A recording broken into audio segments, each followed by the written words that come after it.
বন্ধুরা, আজকে 5ই জুন বিশ্ব পরিবেশ দিবস উপলক্ষে আমরা ভেবেছি আমরা আশেপাশে যত প্লাস্টিক আবর্জনা থার্মোকল আছে সেগুলোকে এদিক ওদিক না ফেলে আমরা আমাদের ডাম্প ভ্যানে ফেলবো। তো তার জন্য আমরা আজকে একটা ইনিশিয়েটিভ নিয়েছি।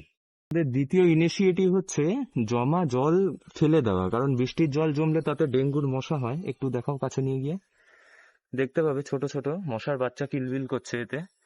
তো সেই কারণে আমরা কোথাও জমা জল দেখলে ফেলে দেবো। এখানে প্লাস্টিক আবর্জনা আমরা রাখবো না, এটা আমাদের আজকের ইনিশিয়েটিভ।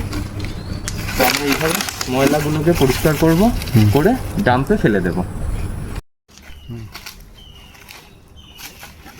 এদিকে এসো। এই যে এখানে কিছু প্লাস্টিক রয়েছে, এগুলোকে আমরা বস্তায় ভরবো। এদিক ওদিক প্লাস্টিক, এই আবর্জনা এগুলোকে পরিষ্কার রাখতে হবে যাতে ক্যাম্পাসটা পরিষ্কার। একটা গ্লাভস পরে নিলে ভালো হতো, কিন্তু গ্লাভস পাওয়া যায়নি।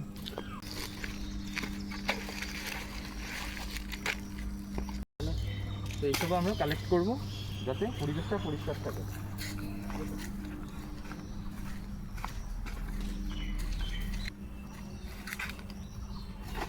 এদিকে আছে চিপসের প্যাকেট, আমরা সেটাই চেষ্টা করছি যে প্লাস্টিক মুক্ত একটা পরিবেশ রাখার। দেখো, এটা হচ্ছে গুটকা।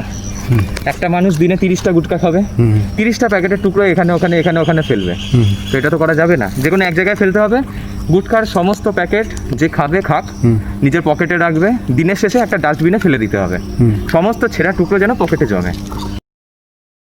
টফি খেয়ে এখানে ওখানে প্যাকেট ফেলাটা উচিত নয়।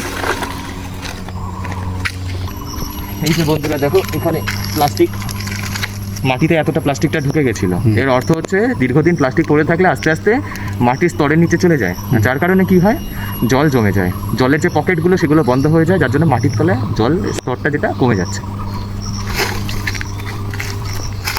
এখানে কিছু আছে প্লাস্টিক বর্জ্য, এখানে আছে, আমরা এইগুলিকে নিয়ে নিলাম।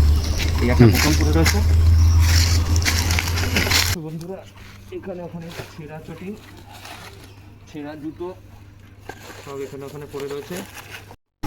দেখতে পাচ্ছ বন্ধুরা, মাত্র 10 মিনিটের মধ্যে আমাদের এই এক বস্তা ময়লা জমে গেল, যার মধ্যে জুতো, প্লাস্টিক বোতল আরও অনেক কিছু আছে। তো এগুলোকে আমরা এবারে উপযুক্ত জায়গায় বর্জ্যগুলোকে ফেলবো।